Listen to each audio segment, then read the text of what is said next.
উন্নত চিকিৎসার জন্য কাল রাতে লন্ডন যাচ্ছেন খালেদা জিয়া, প্রয়োজনে নেওয়া হবে যুক্তরাষ্ট্রে।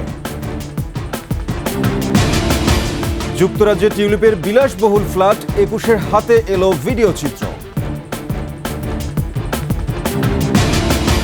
হাসিনাকে তলব করবে দুদক, ভারতে গিয়ে জিজ্ঞাসাবাদ করতে চায় বিডিআর তদন্ত কমিশন। গুমের অভিযোগ নিয়ে ট্রাইব্যুনালে ভুক্তভোগীরা, হাসিনা সহ ১১ জনের বিরুদ্ধে গ্রেপ্তারি পরোয়ানা। সাদা পোশাকে আর গ্রেপ্তার নয়, রোহিঙ্গাদের কারণে এখনই বন্ধ হচ্ছে না পুলিশ ভেরিফিকেশন।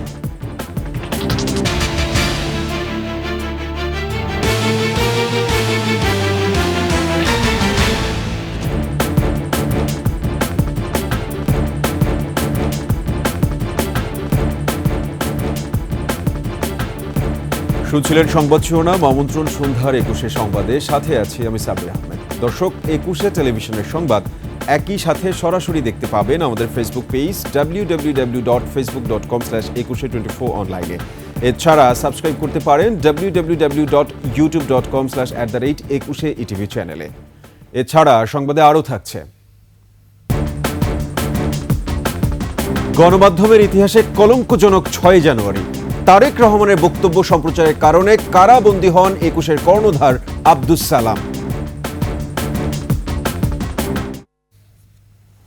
কাল রাত ১০টায় কাতারের আমিরের পাঠানো বিশেষ এয়ার অ্যাম্বুলেন্সে চিকিৎসার জন্য লন্ডনে যাবেন বিএনপি চেয়ারপারসন বেগম খালেদা জিয়া। সেখান থেকে সরাসরি লন্ডন ক্লিনিকে ভর্তি করা হবে তাকে। মেডিকেল বোর্ডের ৬ চিকিৎসক বেগম জিয়ার সফর সঙ্গে হচ্ছেন। গুলশানে বিএনপি চেয়ারপারসনের কার্যালয়ে সংবাদ সম্মেলনে এসব তথ্য জানান বিএনপির স্থায়ী কমিটির সদস্য ডক্টর AZM জাহিদ হোসেন। মাহিলা ইসলামের রিপোর্ট। দীর্ঘদিন ধরে নানা শারীরিক জটিলতায় ভুগছেন বিএনপি চেয়ারপারসন বেগম খালেদা জিয়া। অবশেষে উন্নত চিকিৎসার জন্য লন্ডন যাচ্ছেন সাবেক এই প্রধানমন্ত্রী। সোমবার সকালে গুলশানে বিএনপি চেয়ারপারসনের কার্যালয়ে এ বিষয়ে বিস্তারিত জানান খালেদা জিয়ার ব্যক্তিগত চিকিৎসক ও দলের স্থায়ী কমিটির সদস্য ডাক্তার AZM জাহিদ হোসেন। ওনার সাথে মেডিকেল বোর্ডের ৬ জন সদস্য, ওনার ব্যক্তিগত কর্মকর্তা, ওনার যে কেয়ার গিভার, ওনারা থাকবেন। আর এয়ার অ্যাম্বুলেন্সের যে চিকিৎসা দেওয়ার জন্য কাতার আমির রয়্যাল এয়ার অ্যাম্বুলেন্স যেটা, ওটার ৪ জন চিকিৎসক এবং তাদের চিকিৎসকদের সহকারী, অর্থাৎ এটি বলে প্যারামেডিক্স, ওনারা থাকবেন। এবং ম্যাডামের সাথে ওনার ছোট ছেলে মরহুম আরাফাত রহমান কোকর সহধর্মিণী শামেলা রহমান, উনি ওনার সাথে যাবেন।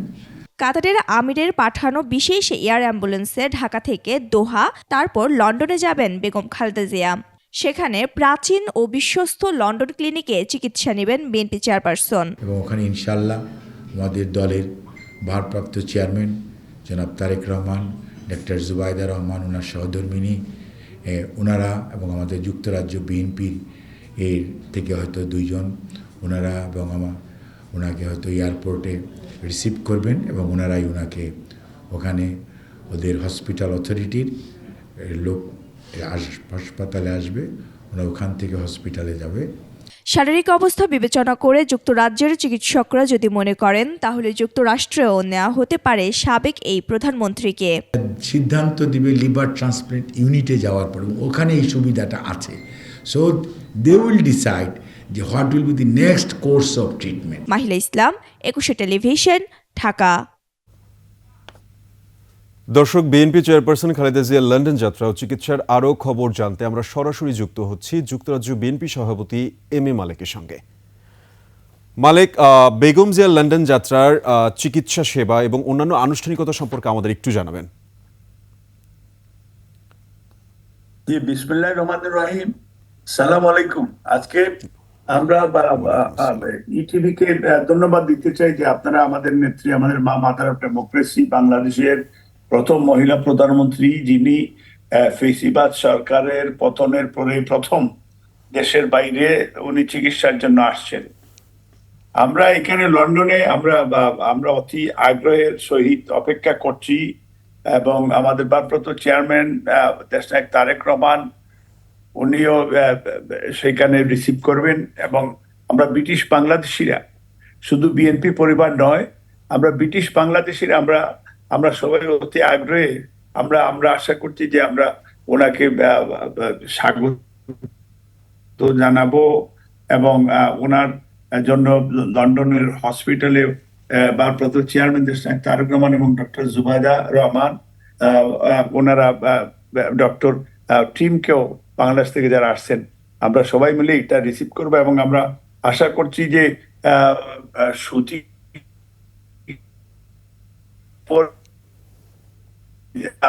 উনি সুস্থ হয়ে বাংলাদেশে ইনশাল্লাহ কাছে আবার উনি ফিরে যাবেন নর্মাল লাইফে, এটাই আমাদের আমরা আশা করছি। এবং এটাই লন্ডনে আমরা এই বাংলাদেশের প্রথম মহিলা প্রধানমন্ত্রী দেশনেত্রী বেগম খালেদা জিয়ার জন্য আমরা প্রত্যেকটা প্রস্তুতি আমাদের রয়েছে ইনশাল্লাহ, যেখানে যেখানে দরকার যা দরকার এটাই সব করছি। এম এ মালেক, আপনাকে অসংখ্য ধন্যবাদ। আপনাকে ধন্যবাদ আমাদের সাথে সংযুক্ত হওয়ার জন্য। ধন্যবাদ। দর্শক, যুক্তরাজ্য বিএনপির সভাপতি এম এ মালেক আমাদের সাথে যুক্ত হয়েছিলেন বেগম জিয়ার লন্ডনে চিকিৎসা সহ সেখানে অন্যান্য আনুষ্ঠানিকতার বিষয়ে বলতে। চলে যাচ্ছি পরবর্তী সংবাদে। আলোচনায় আছেন পলাতক ক্ষমতাচ্যুত প্রধানমন্ত্রী শেখ হাসিনার বোনের মেয়ে টিউলিপ সিদ্দিক। যুক্তরাজ্যের লন্ডনে বিনামূল্যে পাওয়া ফ্ল্যাট নিয়ে মিথ্যাচার করেছেন এমন তথ্য উঠে এসেছে ডেইলি মেলের প্রতিবেদনে। একই সঙ্গে ২১শে টেলিভিশনের হাতে এসেছে সুবিশাল অ্যাপার্টমেন্টের সেই ফ্ল্যাটের ভিডিও চিত্র। ৭ লাখ পাউন্ড মূল্যের ফ্ল্যাট উপহারের বিষয়ে মিথ্যা বলেছিলেন টিউলিপ। দাবি করেন এটি তার বাবা মা তাকে কিনে দিয়েছিলেন। তার রয়েছে আরও সম্পত্তি। লন্ডন থেকে শাহেদ শফিকের তথ্যচিত্রে আফসানা নীলার ডেস্ক রিপোর্ট। লন্ডনের কিংস ক্রসে অবস্থিত এই সুবিশাল অ্যাপার্টমেন্টের তৃতীয় তলায় যুক্তরাজ্যের ক্ষমতাসীন লেবার পার্টির মন্ত্রী টিউলিপ সিদ্দিকের ফ্ল্যাট। রয়েছে উত্তর লন্ডনের হ্যাম্পস্টেডে আরও একটি ফ্ল্যাট। যদিও তিনি স্বীকার করতে নারাজ এগুলো সবই উপহার পাওয়া। এসব ফ্ল্যাট উপহার নিয়ে দেশটির রাজনীতিতে তোলপাড় চলছে। ডেইলি মেইলের সবশেষ প্রতিবেদনে বলা হয়েছে ফ্ল্যাট উপহার নিয়ে মিথ্যা বলেছেন টিউলিপ সিদ্দিক। তার ওপর মন্ত্রিত্ব পদত্যাগের চাপ বেড়েছে। রোববার টিউলিপ সিদ্দিককে প্রশ্ন করে ব্রিটিশ সংবাদ মাধ্যম ডেইলি মেল। জানতে চাওয়া হয় কিংস ক্রস এলাকায় অবস্থিত সুবিশাল অ্যাপার্টমেন্টের ২ শয্যা কক্ষের ফ্ল্যাটটি তিনি তার স্বৈরশাসক খালার সঙ্গে সংশ্লিষ্ট ব্যক্তির কাছ থেকে পেয়েছিলেন কিনা। টিউলিপ জানান উপহার হিসেবে নন, তার বাবা মা তাকে কিনে দিয়েছিলেন ফ্ল্যাটটি। এমনকি ফ্ল্যাট নিয়ে অভিযোগের বিরুদ্ধে আইনি ব্যবস্থা নেওয়ার হুমকিও দিয়েছিলেন টিউলিপ। তবে এ সপ্তাহে পাল্টে আসে সুর। টিউলিপের ঘনিষ্ঠ সূত্র জানিয়েছে ভুল বুঝেছিলেন টিউলিপ, তবে তা বোঝার পর দ্রুত সাংবাদিকদের এ বিষয়ে অবহিত করেন। লেবার পার্টির সূত্র নিশ্চিত করে কৃতজ্ঞতা বোধ থেকে টিউলিপকে ফ্ল্যাটটি দেন আবাসন খাতের এক ডেভেলপার। তবে টিউলিপ এ নিয়ে সরাসরি মন্তব্য করতে রাজি হননি। এদিকে কনজারভেটিভ দল এরই মধ্যে টিউলিপের পদত্যাগ দাবি করেছে। দুর্নীতি দমন বিষয়ক পদের এমপি হয়ে এমন অভিযোগ উদ্বেগজনক জানিয়ে এর ব্যাখ্যা চাওয়া হয়েছে। যুক্তরাজ্যের ভূমি নিবন্ধন সংক্রান্ত নথিতে বলা হয়েছে ২০০৪ সালে তৃতীয় তলার এই ফ্ল্যাটের মালিক হন টিউলিপ। তখন তিনি সবেমাত্র লন্ডনের কিংস কলেজ থেকে এমএ সম্পন্ন করেন। সে সময় তার জ্ঞাত আয় ছিল না। আফসানা নীলা, ডেস্ক রিপোর্ট, ২১শে টেলিভিশন। দুর্নীতির অভিযোগ থাকা শেখ হাসিনা সহ পরিবারের অন্যদেরকে আত্মপক্ষ সমর্থনের সুযোগ দিতেই তলব করা হবে বলে দুর্নীতি দমন কমিশন। তবে হাজির না হলে বিধি অনুযায়ী ব্যবস্থা নেওয়া হবে বলে জানিয়েছেন সংস্থাটির মহাপরিচালক। এদিন ছাগলকাণ্ডে সমালোচিত এনবিআরের মতিউর সহ স্ত্রী সন্তানদের বিরুদ্ধে মামলা করেছে দুদক। অবৈধ সম্পদের মামলায় জড়িয়েছেন বিগত সরকারের আরও ২ এমপি। এদিকে দুদকের নামের সাথে মিলিয়ে ভুয়া প্রতিষ্ঠান খুলে চাঁদাবাজি করে আসছিল একটি চক্র। তাদের মধ্যে ৭ জনকে আটক করা হয়েছে। মফিউর রহমানের রিপোর্ট। দুদকের নাম ভাঙিয়ে চাঁদাবাজি, অতঃপর সংস্থাটির পক্ষ থেকে ভুয়া দুদক বলে গণমাধ্যমকে অবহিত করায় ক্ষিপ্ত হয়ে এসেছিল প্রতিবাদ জানাতে। ফলাফল হাতে নাতে গ্রেপ্তার করা হয় দুর্নীতি নিবারণ সহায়ক সংস্থা নামে দেশের বিভিন্ন স্থানে চাঁদাবাজি করা ৩ জনকে। পল্টন থানায় দায়ের করা মামলায় ৭ জনকে আসামি করে দুদক বলছে সরকারি বেসরকারি প্রতিষ্ঠান মিলিয়ে দুদকের নামে অন্তত ২০০ অভিযান চালিয়ে চাঁদাবাজি করেছে। যে কাজগুলো রাষ্ট্রের গভর্নমেন্ট অফিসাররা করার কথা সেই কাজগুলো আমি করেছি। এটা আপনাকে কে দিছে? নাগরিক দায়িত্ব যদি আপনার হয় তাহলে পুলিশ কি করবে? পুলিশ নিয়ে দুদক কি করবে? বাংলাদেশে তো এই দুর্নীতি নিবারণ করার জন্য একটা সংস্থা আছে, এটার আইন বিধিগুলো কখনো পড়ে দেখছেন? কেন তাহলে আপনি না পড়ে আপনি কাজ করেন কিভাবে? মেগা প্রকল্পের লুটপাট কিংবা বিদেশে অর্থ পাচার সহ দুর্নীতির নানা অভিযোগ থাকা শেখ হাসিনা সহ তার পরিবারের বিরুদ্ধে অনুসন্ধান করছে দুদক। এমন অবস্থায় বিদেশে থাকা অভিযুক্তদের বিধি মোতাবেক কিভাবে জিজ্ঞাসাবাদ করবে দুদক বলছে আইন অনুযায়ী সব পদক্ষেপ নেওয়া হবে। এটা হচ্ছে আত্মপক্ষ সমর্থনের একটা সুযোগ। আমরা আমাদের আইনানুগ যে প্রক্রিয়া আছে সেটা অনুসরণ করেই তাদেরকে অবহিত করা হবে তাদের বক্তব্য প্রদানের জন্য, আত্মপক্ষ সমর্থনের সুযোগ নেবার জন্য। কেউ যদি সেই সুযোগ না নেয় তাহলে দুর্নীতি দমন কমিশন আইন অনুযায়ী পরবর্তী ব্যবস্থা গ্রহণ করবে। এদিন ছাগলকাণ্ডে সমালোচিত এনবিআর সাবেক কর্মকর্তা মতিউর রহমান, তার প্রথম স্ত্রী ও ছেলেমেয়ের বিরুদ্ধে মামলা করেছে সংস্থাটি। তাদের বিরুদ্ধে অন্তত ১২৫ কোটি টাকার অবৈধ সম্পদের প্রমাণ মিলেছে।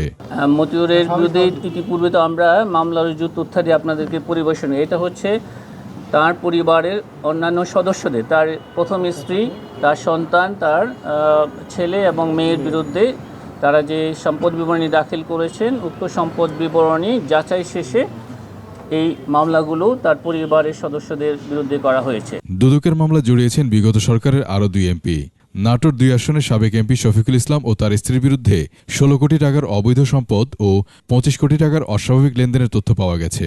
আর প্রায় 22 কোটি টাকার অস্বাভাবিক লেনদেনের অভিযোগে চট্টগ্রাম 16 আসনের সাবেক এমপি মোস্তাফিজুর রহমান ও তার স্ত্রীর বিরুদ্ধে মামলা করেছে দুদক। মফিউর রহমান, 21 টেলিভিশন, ঢাকা।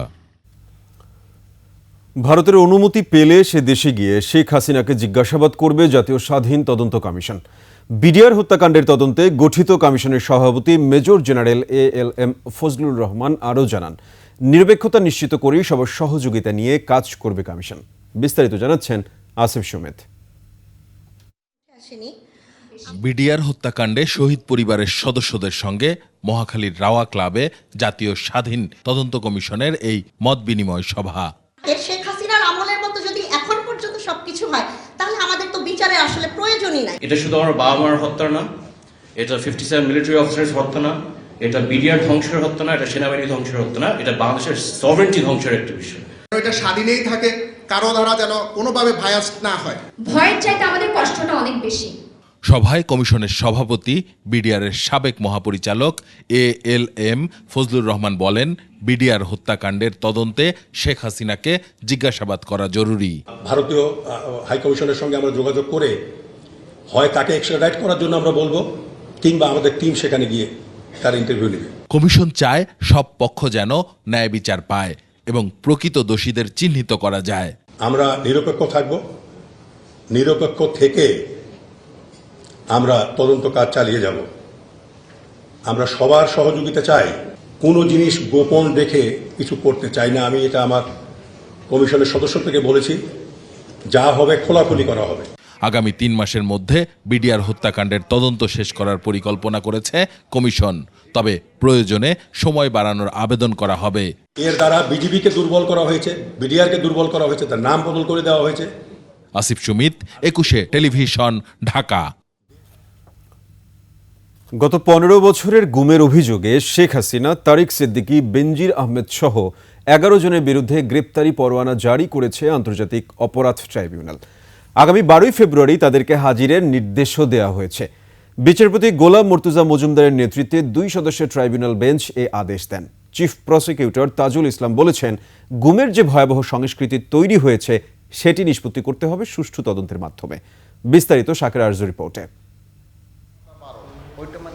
2016 সালে রাজধানীর মিরপুরে নিজ বাসা থেকে গুম করা হয় ব্যারিস্টার মীর আহমেদ বিন কাশেম আরমানকে।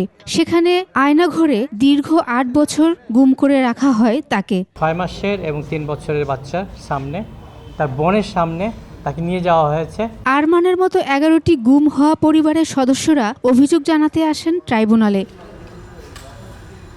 পরে চিফ প্রসিকিউটর তাজুল ইসলাম বলেন, গত 15 বছরে 2009 থেকে 2024 সাল পর্যন্ত সংঘটিত হওয়া বলপূর্বক গুম, হত্যার ঘটনার বর্ণনা তুলে ধরেন ট্রাইব্যুনালের সামনে। বাংলাদেশে একটা ভয়ের সংস্কৃতি চালু করা হয়েছিল যে অস্ত্রের মাধ্যমে, সেটার নাম হচ্ছে গুম এবং আরেকটি হচ্ছে ক্রসফায়ার। সাদা পোশাকধারী বলেন বা পোশাকধারী বিভিন্ন বাহিনী এসে তুলে নিয়ে যেত এবং তারপর তারা কোনোদিন আর ফিরে আসতো না। ভয়ের মাধ্যমে ভিন্ন মতাদর্শী বিরোধী রাজনীতিবিদ, বুদ্ধিজীবী ও মানবাধিকার কর্মীদের বলপূর্বক উঠিয়ে নিয়ে নির্যাতন ও হত্যার মতো ঘটনা সংঘটিত হতো। এসব ঘটনায় র্যাব, ডিজিএফআই সহ গোয়েন্দা সংস্থাগুলো সাদা পোশাকে রাতে মানুষদের উঠিয়ে নিত। অপরাধটা সংঘটিত হয়েছিল তদানীন্তন প্রধানমন্ত্রী শেখ হাসিনার প্রত্যক্ষ নির্দেশে, পরিকল্পনায়। পুলিশ থেকে শুরু করে বিভিন্ন গোয়েন্দা বাহিনী তাদেরকে দিয়ে এই সংঘবদ্ধ সিস্টেম্যাটিক ওয়াইড স্প্রেড এই অপরাধগুলো করা হয়েছিল।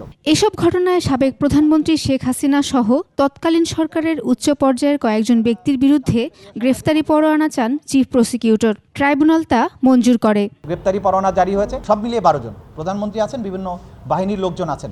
কাজে কেস সার্ভিং না অসার্ভিং এই বিষয়ে আমরা কোনো বক্তব্য রাখছি না।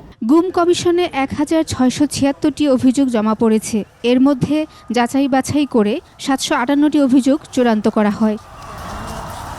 শাকেরা আরজু, 21 টেলিভিশন, ঢাকা। জুলাই আগস্টে মানবতা বিরোধী অপরাধ ও গণহত্যার অভিযোগের 10 মামলায় সাবেক প্রধানমন্ত্রী শেখ হাসিনা সহ পলাতক 52 জন। কারাগারে আছে 28 জন। সাবেক তথ্যমন্ত্রী হাসানুল হক ইনু, সাবেক স্বরাষ্ট্রমন্ত্রী আসাদুজ্জামান কামাল সহ 4 জনের বিরুদ্ধে ইন্টারপোলের রেড নোটিশ জারির জন্য আইজিপির কাছে আবেদন করবে আন্তর্জাতিক অপরাধ ট্রাইব্যুনাল। বিস্তারিত শাকেরা আরজুর রিপোর্টে। জুলাই আগস্ট গণহত্যা সহ গত 15 বছরে সাবেক প্রধানমন্ত্রী শেখ হাসিনা ও হেভিওয়েট মন্ত্রী এমপিদের বিরুদ্ধে প্রায় 235টি অভিযোগ জমা পড়েছে আন্তর্জাতিক অপরাধ ট্রাইব্যুনাল ও তদন্ত সংস্থায়। এখন পর্যন্ত 10টি মামলা করেছে প্রসিকিউশন। আমরা এখনো পর্যন্ত অ্যাপ্রক্সিমেটলি 80 জনের বিরুদ্ধে ওয়ারেন্ট অফ অ্যারেস্ট ইস্যু করিয়েছে আন্তর্জাতিক অপরাধ ট্রাইব্যুনাল। ওইখান থেকে 28 জন এখন আমাদের আইসিটিবিডি মামলার অধীনে কারাগারে আছেন। তার মধ্যে ক্যাবিনেট মিনিস্টার আছেন, তারপরে পুলিশের টপ অফিসিয়াল আছেন, পুলিশের কিছু নিম্ন পর্যায়ের কর্মকর্তারা আছেন এবং একজন সাবেক সেনা কর্মকর্তা আছে। আওয়ামী সরকারের সাবেক আইনমন্ত্রী আনিসুল হক, সালমান এফ রহমান ও তৌফিক ইলাহি চৌধুরী, রাশেদ খান মেনন, হাসানুল হক ইনু সহ 13 মন্ত্রী, এমপি ও সাবেক বিচারপতি কারাগারে আছেন। এছাড়াও সাবেক সেনা কর্মকর্তা জিয়াউল আহসান সহ 8 পুলিশ কর্মকর্তা গ্রেফতার আছেন। শেখ হাসিনার ক্যাবিনেটে মিনিস্টার ছিল এবং অ্যাজ ওয়েল এস আওয়ামী লীগের পলিসি মেকিংয়ে ভাইটাল রোল প্লে করতে এরকম যারা নেতারা সরাসরি গণহত্যায় ইন্ধন দিয়েছে তাদের জন্য ইন্টারপোলের রেড নোটিশ জারি করার জন্য আমরা প্রসেসে আছি। আমরা নামগুলোর মধ্যে হাসান মাহমুদের নাম বলা যায়, যাদেরগুলো আমরা একেবারে রিলায়েবল সোর্স থেকে আমরা জানতে পারছি, যাদেরকে বিভিন্নভাবে বাংলাদেশের ভূখণ্ডের বাইরে ভিজিবল দেখা যাচ্ছে। এরকম সাবেক স্বরাষ্ট্রমন্ত্রী, তারপরে হাসান মাহমুদ, তাদের জন্য পাঠাচ্ছে। 2 জনের জন্য রেডি আছে, আরও কিছু আছে, আমরা তদন্ত স্বার্থে বলতে পারছি না। জুলাই আগস্ট গণহত্যা, বিডিআর হত্যাকাণ্ড, শাপলা চত্বর, ধারাবাহিকভাবে চলা গুম ও হত্যার ঘটনা নিয়ে অভিযোগ জমা পড়েছে। সেসব অভিযোগে শেখ হাসিনা সহ আওয়ামী সরকারের প্রভাবশালী মন্ত্রী, এমপি ও সেনা পুলিশ কর্মকর্তা রয়েছেন। নিরপেক্ষ আন্তর্জাতিক মানসম্পন্ন বিচার করতে চাই। শাকেরা আরজু, 21 টেলিভিশন, ঢাকা। এখন থেকে সাদা পোশাকে কাউকে গ্রেপ্তার করা চলবে না। অভিযানের সময় পোশাক পরতে হবে, থাকতে হবে পরিচয়পত্র, বললেন স্বরাষ্ট্র উপদেষ্টা। এদিকে বিশৃঙ্খলার কারণে প্রশিক্ষণ থেকে 321 সাব ইন্সপেক্টরকে বাদ দেওয়া হয়েছে বলে জানান স্বরাষ্ট্র উপদেষ্টা জাহাঙ্গীর আলম। আর চলতি বছরে ইলেকট্রনিক পাসপোর্ট চালু করার কথাও জানান তিনি। সোমবার আগারগাঁও পাসপোর্ট অফিস এবং ডিবি কার্যালয় পরিদর্শন শেষে এসব তথ্য জানান স্বরাষ্ট্র উপদেষ্টা। সুমাইয়া খানের রিপোর্ট। আওয়ামী লীগ সরকারের 1.5 দশকের শাসন আমলে হত্যা ও গুমের ঘটনা ছিল প্রতিদিনের ঘটনা। আলোচনায় থাকা এই ইস্যু নতুন করে জোরালোভাবে সামনে আসে রাজনৈতিক পট পরিবর্তনের পর গুম কমিশনের অন্তর্বর্তী প্রতিবেদনে।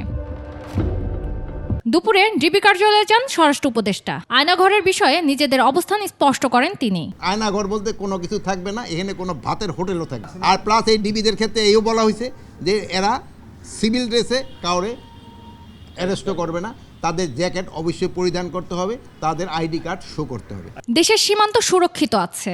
মিয়ানমার থেকে মাদক চোরাচালান বন্ধে কড়া নজরদারি আছে সরকারের।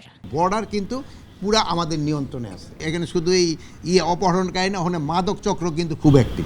চলমান প্রশিক্ষণ থেকে অব্যাহতি দেয়া 321 ক্যাডেট সাব ইন্সপেক্টরদের নিয়েও কথা বলেন তিনি। শৃঙ্খলাজনিত কারণে বের করছে, এটা একটা প্রমাণ হলো। দেখেন এখন তারা কিন্তু এই বিশৃঙ্খল কাজ করতেছে। এরা যদি শৃঙ্খল হইতো তো তারা তো প্রপারভাবে একটা অ্যাপ্লিকেশন করতে পারতো আইজি সাহেবের কাছে, স্যার আমার তো এটা ঠিক হয় নাই। এর আগে আগারগাঁও পাসপোর্ট অফিস ও বহিরাগমন অধিদপ্তরে যান স্বরাষ্ট্র উপদেষ্টা। এমআরপি পাসপোর্টের যে একটা সমস্যা ছিল, এটা ইনফ্যাক্ট এই পাসপোর্ট ডিপার্টমেন্টের জন্য হয় না, এটা আগের সরকারের একটা সমস্যা, ওইটা এগোঘাড়া এসে চাপ ছিল, কিন্তু এই সমস্যাটাও সমাধান হয়ে গেছে। মানে 31শে ডিসেম্বর এই বছরের ভিতরে সব আমরা ইলেকট্রনিক পাসপোর্টের ভিতরে যাব। রোহিঙ্গাদের বিষয়ে সরকারের অবস্থান জানান তিনি। এছাড়া পুলিশ ভেরিফিকেশন থাকবে কিনা তা নিয়ে বর্তমান পরিচালকের সঙ্গে আলোচনার কথা জানান স্বরাষ্ট্র উপদেষ্টা। পুলিশ ভেরিফিকেশন থাকছে কি থাকছে না এর ব্যাপারে আমি এখনও বলতে পারবো না, বাট যদি দেখা যায় যে শুধু আমাদের আইডি কার্ডে দিয়ে পারা যায় তাহলে হয়তো আমরা পুলিশ ভেরিফিকেশন তো উঠাই দিব। রোহিঙ্গার যে সমস্যাটা বললেন, এই জন্য কিন্তু এইটা জিনিসটা উঠানো যাচ্ছে না। লিবিয়ায় আটকে পড়াদের ফিরিয়ে আনতে সরকার কাজ করে যাচ্ছে বলেও জানান স্বরাষ্ট্র উপদেষ্টা। লিবিয়া গিয়ে আটকে আছে, এরা কিন্তু আমাদের বড় সোর্স অফ ইনকাম। এখন এগো ক্ষেত্রে যতটা আমাদের পক্ষে করা সম্ভব আমরা অবশ্যই করব। সুমাইয়া খান, 21শে টেলিভিশন, ঢাকা। জনমুখী সাংবাদিকতা ও বস্তুনিষ্ঠ সংবাদের কারণে বারবার শাসক গোষ্ঠীর রোষানলে পড়ে 21শে টেলিভিশন। দেশের গণমাধ্যমের ইতিহাসে কলঙ্কজনক একটি দিন 6 জানুয়ারি। গণতন্ত্র ও বাক স্বাধীনতার সপক্ষে অবস্থান নিয়ে বিএনপির ভারপ্রাপ্ত চেয়ারম্যান তারেক রহমানের বক্তব্য সম্প্রচারের কারণে এ দিন কারাবন্দী করা হয় 21শে টেলিভিশনের চেয়ারম্যান আব্দুস সালামকে। দখল করা হয় 21শে টেলিভিশনও। ফ্যাসিবাদী আওয়ামী লীগ সরকার এই ঘটনাকেই দৃষ্টান্ত হিসেবে তুলে ধরে দেশের অন্যান্য গণমাধ্যমকেও রাখে নিজের কবজায়। এমনটাই বলছেন গণমাধ্যম ও মানবাধিকার কর্মীরা। মানিক শিকদারের প্রতিবেদন।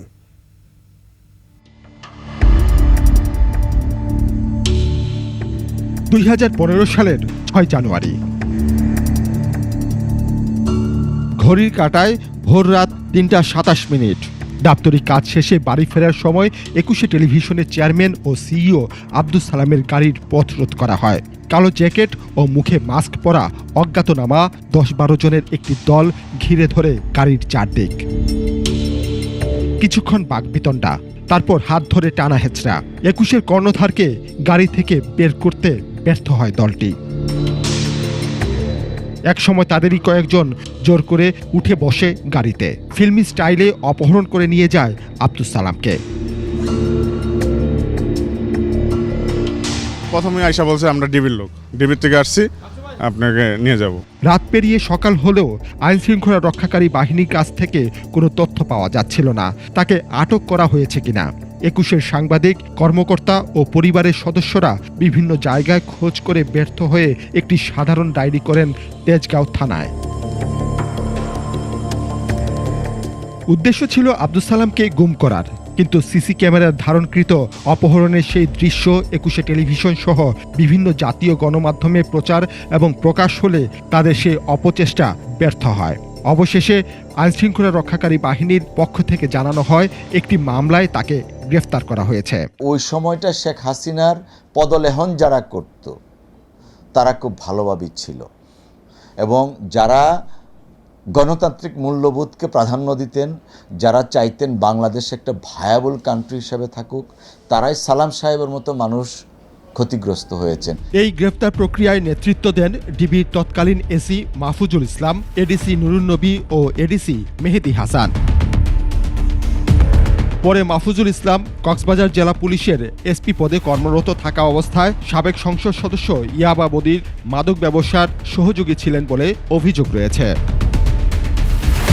খন্দকার নুরুন নবী ফেনীর এসপি থাকাকালে তার বিরুদ্ধে ছিল নানা অভিযোগ। সে শেখ হাসিনার লাঠিয়াল বাহিনী হিসেবে কাজ করে। এরপর সে ডিবির যুগ্ম পুলিশ কমিশনার হিসেবে যোগ দেয়। বৈষম্য বিরোধী আন্দোলনের সময় ঢাকার ছাত্র জনতার উপর হামলা ও গুলিতে নুরুন নবী ও মেহেদি মাস্টারমাইন্ড ডিবি প্রধান হারুনের নেতৃত্বে কাজ করে।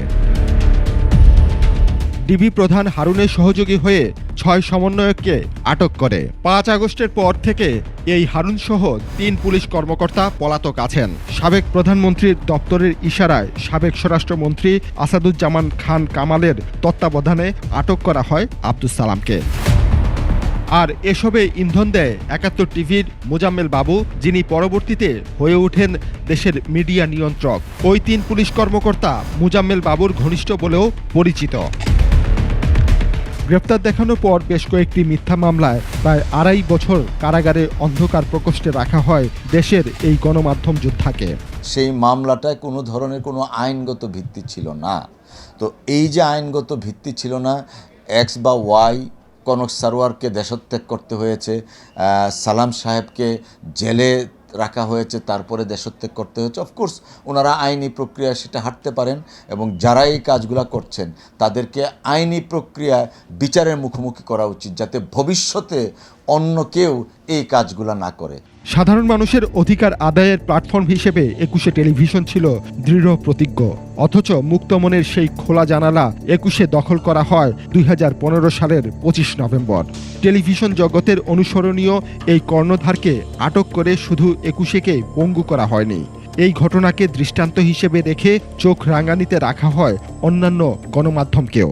মিডিয়াকে যদি আপনি ভয়ার্থ পরিবেশের ভিতর ফেলে দিতে পারেন তাহলে কি হবে?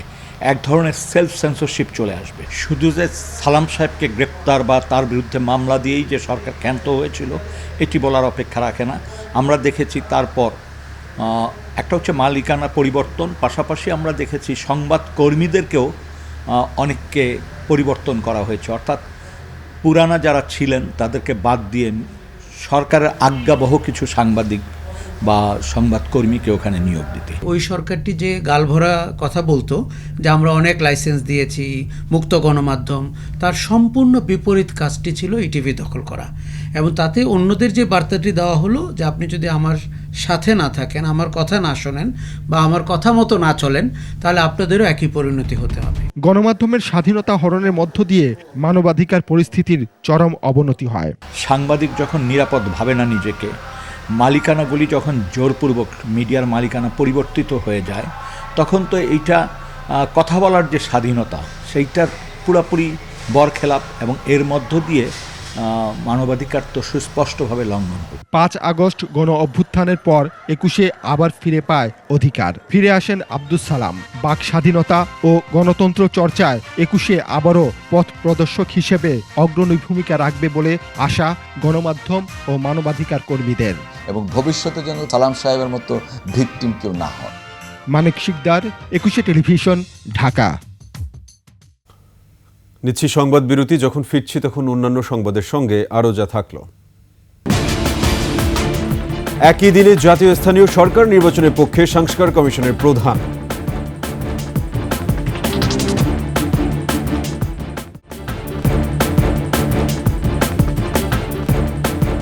আমন্ত্রণ আবারও সন্ধ্যার 21শে সংবাদে। Bangladesh export processing zone authority বেবজাকে আরও বেশি সরাসরি বিদেশি বিনিয়োগ আনতে কাজ করার নির্দেশনা দিয়েছেন প্রধান উপদেষ্টা ডক্টর মোহাম্মদ ইউনূস। সোমবার প্রধান উপদেষ্টার তেজগাঁও কার্যালয়ে বেবজা কর্তৃপক্ষ তাদের 2023-24 অর্থবছরে বার্ষিক প্রতিবেদন জমা দিতে এলে এর নির্দেশনা দেন ডক্টর মোহাম্মদ ইউনূস। অর্থনৈতিক কূটনীতির জন্য আলাদা টিম গঠন করে পররাষ্ট্র মন্ত্রণালয়ের সাথে সমন্বয় করে কাজ করার কথাও বলেন প্রধান উপদেষ্টা।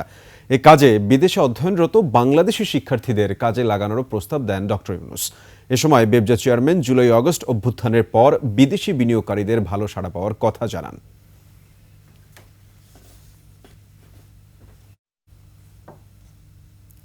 জাতীয় ও স্থানীয় সরকার নির্বাচন একসঙ্গে করার পক্ষে মত দিয়েছেন স্থানীয় সরকার সংস্কার কমিশনের প্রধান ডক্টর তোফায়েল আহমেদ। এতে খরচ ও সময় দুটোই কমবে বলে মনে করেন তিনি। তবে কমিশনের সুপারিশ থাকবে ধাপে ধাপে নয়, একদিনে ও নির্দলীয়ভাবে স্থানীয় সরকার নির্বাচনের আয়োজনের। বিস্তারিত শিউলি শবনমের রিপোর্টে। স্থানীয় সরকারকে শক্তিশালী ও আরও কার্যকর করতে রাজধানীর স্থানীয় সরকার ইনস্টিটিউটে গণমাধ্যম কর্মীদের সাথে মতবিনিময়ে বসে ডক্টর তোফায়েল আহমেদের নেতৃত্বাধীন সংস্কার কমিশন। স্থানীয় সরকার নির্বাচনে না ভোটের বিধান রাখা, নির্দলীয়ভাবে ভোট করা, নারী প্রতিনিধিদের ক্ষমতা বাড়ানো সহ বিভিন্ন প্রস্তাবনা তুলে ধরেন গণমাধ্যম কর্মীরা। সংস্কার কমিশন প্রধান ডক্টর তোফায়েল আহমেদ কথা বলেন স্থানীয় সরকারকে শক্তিশালী করতে আইনি কাঠামো গঠন সহ বিভিন্ন বিষয়ে। আগামীতে তত্ত্বাবধায়ক সরকার অধীনে নির্বাচন এবং স্থানীয় নির্বাচন, মানে জাতীয় নির্বাচন তো হবেই, স্থানীয় নির্বাচনও করা এবং সেজন্য দরকার হলে তত্ত্বাবধায়কের মেয়াদ বাড়ানো। স্থানীয় সরকার নির্বাচনে যাতে জনপ্রতিনিধিরা হস্তক্ষেপ করতে না পারে এই জন্য সুপারিশ করবে কমিশন। কত শতাংশ ভোট পড়লে পেলে একজন বৈধ হবেন সেরকম একটা সীমারেখা, এগুলো কিন্তু নতুন প্রস্তাব। 2021 থেকে 2024 সাল পর্যন্ত স্থানীয় সরকার নির্বাচনে 23,000 কোটি টাকা খরচ হয়।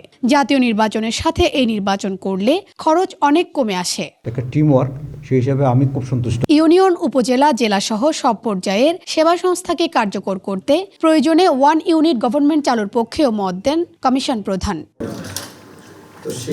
শিউলি শবনম, 21 টেলিভিশন, ঢাকা।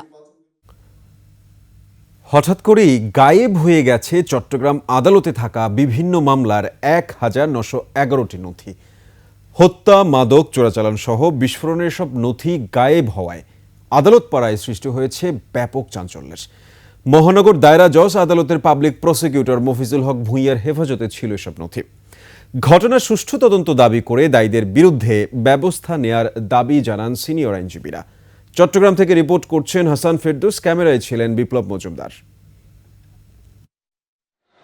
চট্টগ্রামে পাবলিক প্রসিকিউটর কার্যালয়, এখানে রাখা হয় মহানগর জজ আদালতের অধীন 30টি আদালতের বিপুল পরিমাণ মামলার কেস ডকেট বা নথি। পিপি কার্যালয়ের ভাষ্য অনুযায়ী প্রায় 1911টি নথি আদালতের বারান্দায় পলিথিন মোড়ানো অবস্থায় ছিল, যার সবই হঠাৎ করে গায়েব হয়ে গেছে।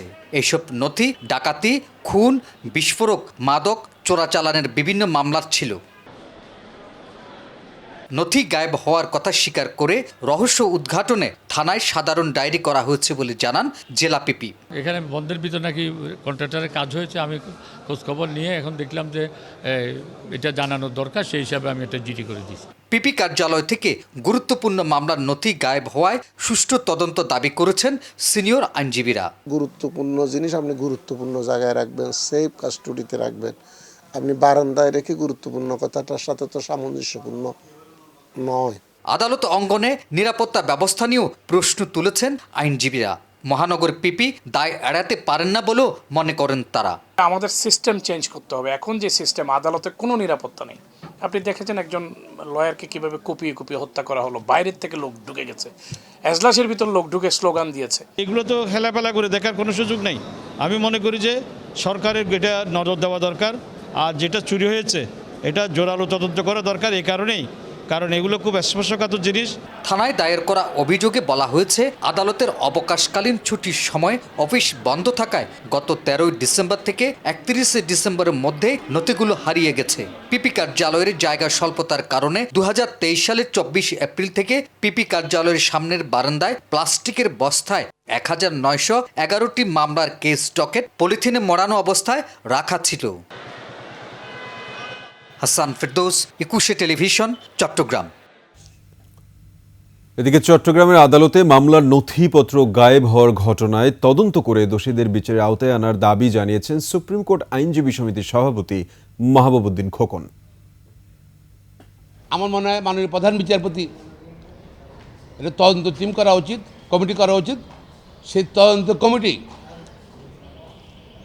যাদেরকে পাবে তাদেরকে এক্সাম্পলারি উদাহরণমূলক শাস্তি দেওয়া উচিত আমি মনে করি। তৃতীয় পক্ষের হস্তক্ষেপের কারণে তাবলিগ জামায়াতের চলমান সংকট, এমনটা বলছেন পাবলিক বিশ্ববিদ্যালয়ের শিক্ষকরা।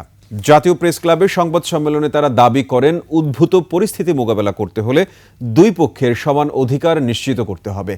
তাবলিগ জামায়াতের অচল অবস্থার সমাধান দিতে ঢাকা বিশ্ববিদ্যালয়, জাহাঙ্গীরনগর বিশ্ববিদ্যালয় এবং বুয়েটের সাবেক ও বর্তমান শিক্ষকরা এই সংবাদ সম্মেলন করেন। গেল 18 ডিসেম্বর টঙ্গী ইজতেমা ময়দানে ঘটে যাওয়া সহিংস ঘটনার সাথে জড়িতদের বিচার দাবি করে 9 দফা ঘোষণা করেন তারা। জননিরাপত্তা, শান্তি, শৃঙ্খলা ও গতিশীল অগ্রগতির জন্য বৈষম্য নিরসনের লক্ষ্যে দুই পক্ষকে সহমর্মী হবারও পরামর্শ দেন বক্তারা।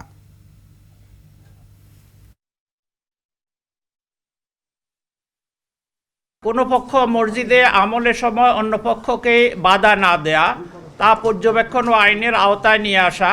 9, পূর্ব ঘোষিত তারিখ 7 থেকে 9 ফেব্রুয়ারি 2025 অনুযায়ী মাওলানা সাদ অনুসারীদের ইজতেমা সুষ্ঠু ও সুশৃঙ্খলভাবে অনুষ্ঠানের জন্য প্রয়োজনীয় পদক্ষেপ গ্রহণ করা।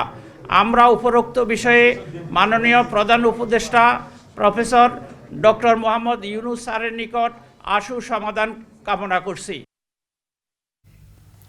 এবার আভিভা ফাইন্যান্স লিমিটেড বাণিজ্য সংবাদ।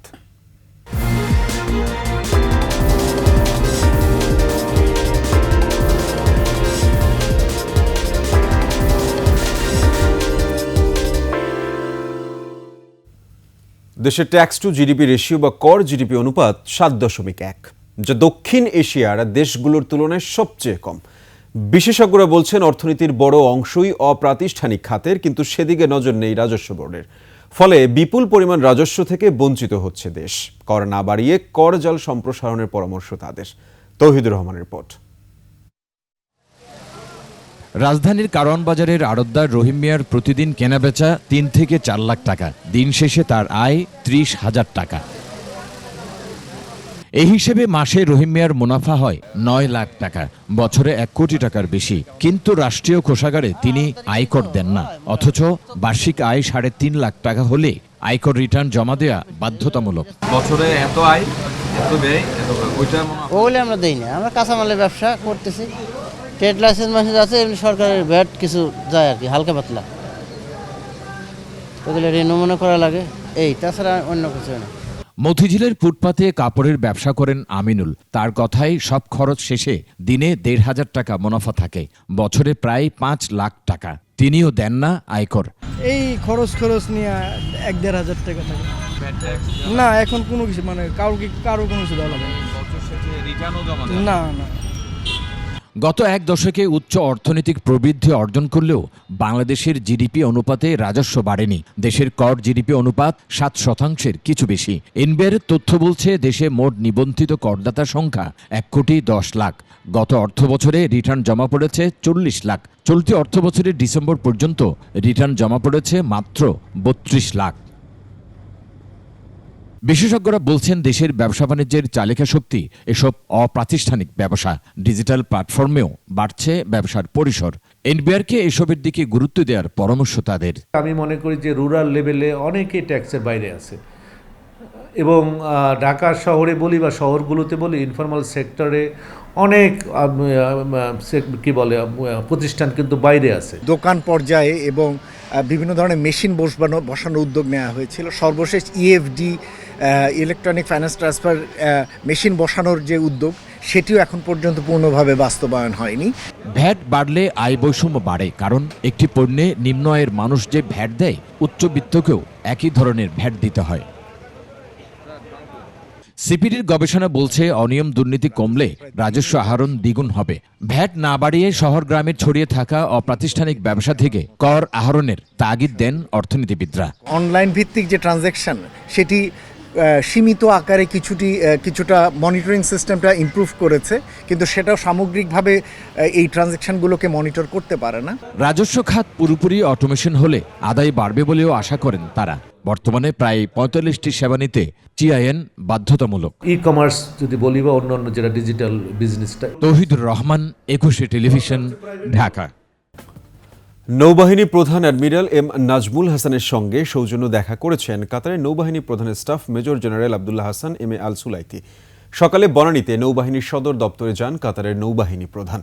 বাংলাদেশ ও কাতারের নৌবাহিনীর পেশাগত ও প্রশিক্ষণ সংক্রান্ত বিষয়ে আলোচনা করেন তারা। বিদ্যমান সম্পর্ক আরও জোরদার করতে পারস্পরিক সহযোগিতা অব্যাহত রাখার আশা প্রকাশ করেন দুই দেশের নৌবাহিনী প্রধান। এর আগে সেনানিবাসে শিখা অনির্বাণে মহান স্বাধীনতা যুদ্ধে সশস্ত্র বাহিনীর শহীদ সদস্যদের স্মৃতির প্রতি শ্রদ্ধা জানান কাতারের নৌবাহিনী প্রধান। পরে নৌ সদর দপ্তরে বাংলাদেশের সহকারী নৌবাহিনী প্রধান তাকে স্বাগত জানান। সে সময় তাকে গার্ড অব অনার দেয়া হয়। বাংলাদেশে 2 দিনের সফরে এসে সেনাবাহিনী প্রধান, বিমান বাহিনী ও সশস্ত্র বাহিনী বিভাগের প্রিন্সিপাল স্টাফ অফিসারের সঙ্গেও দেখা করেছেন কাতারের নৌবাহিনী প্রধান।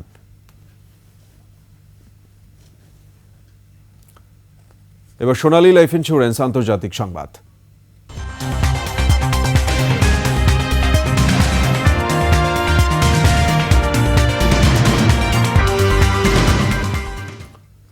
সিরিয়ার কুর্দি বাহিনীর সঙ্গে তুরস্ক সমর্থিত বিভিন্ন গোষ্ঠীর লড়াইয়ে শতাধিক যোদ্ধা নিহত হয়েছে। যুক্তরাজ্য ভিত্তিক পর্যবেক্ষক গোষ্ঠী Syrian observatory for human rights জানিয়েছে, গত 2 দিনে দেশটির উত্তরাঞ্চলে চলমান সংঘাতে এই হতাহতের ঘটনা ঘটে। সংস্থাটি বলছে, সিরিয়ার মানবিজ শহরের আশপাশের কয়েকটি গ্রামে 4 জানুয়ারি শুরু হওয়া এই সংঘর্ষে এখন পর্যন্ত 101 জন নিহত হয়েছে। নিহতদের মধ্যে তুরস্ক সমর্থিত গোষ্ঠীর 85 ও কুর্দি সংখ্যাগরিষ্ঠ সিরিয়ান ডেমোক্রেটিক ফোর্সের 16 সদস্য রয়েছে। আসাদ সরকার পতনের পর উত্তর সিরিয়ার তুর্কি সমর্থিত গোষ্ঠীগুলো এসডিএফ এর সঙ্গে সংঘাতে জড়িয়ে পড়েছে। ইতোমধ্যে উত্তর আলেপো প্রদেশের মানবিজ ও তাল রিফাত শহর দখল নিয়েছে তারা। বর্তমানে রাক্কায় যাওয়ার আগে কোবান ও তাপকো শহর দখলে নেয়ার পরিকল্পনা করছে তুর্কি সমর্থিত গোষ্ঠী। শেষ করছি সন্ধ্যার 21 সংবাদ। যাবার আগে সংবাদ শিরোনামগুলো আরও একবার। উন্নত চিকিৎসার জন্য কাল রাতে লন্ডন যাচ্ছেন খালেদা জিয়া, প্রয়োজনে নেওয়া হবে যুক্তরাষ্ট্রে। যুক্তরাজ্যে টিউলিপের বিলাসবহুল ফ্ল্যাট, 21-এর হাতে এলো ভিডিও চিত্র। হাসিনাকে তলব করবে দুদক, ভারতে গিয়ে জিজ্ঞাসাবাদ করতে চায় বিডিআর তদন্ত কমিশন। ঘুমের অভিযোগ নিয়ে ট্রাইব্যুনালে ভুক্তভোগীরা, হাসিনা সহ 11 জনের বিরুদ্ধে গ্রেপ্তারি পরোয়ানা। সাদা পোশাকে আর গ্রেপ্তার নয়, রোহিঙ্গাদের কারণে এখনই বন্ধ হচ্ছে না পুলিশ ভেরিফিকেশন।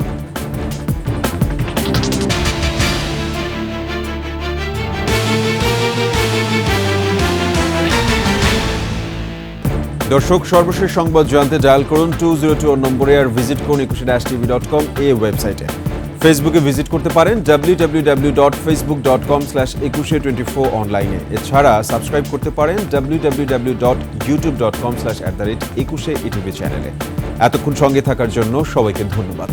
পরবর্তী সংবাদ রাত 9টায় দেখার আমন্ত্রণ রইল। 21-এর সাথেই থাকুন।